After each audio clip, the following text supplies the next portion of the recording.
নমস্কার, শান্তনু হাজরা বলছি। বাংলাদেশের মুসলমানদের এখনও ভারতকে গালাগাল দেওয়া শেষ হয়নি। এখনও তারা যা মনে আসছে তাই গালাগাল দিচ্ছে।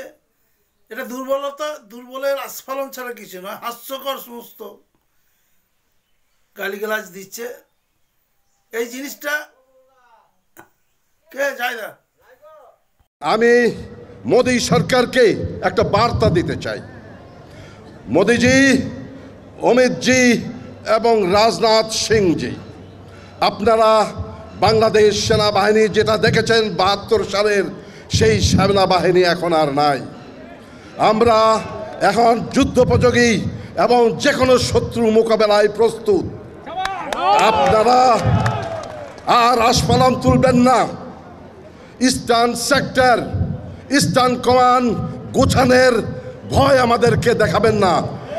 শুধু আমরা সশস্ত্র বাহিনী নই, ১৭ কোটি জনতা আছে আমাদের সাথে আপনাদেরকে সীমান্তেই রুখে দিতে।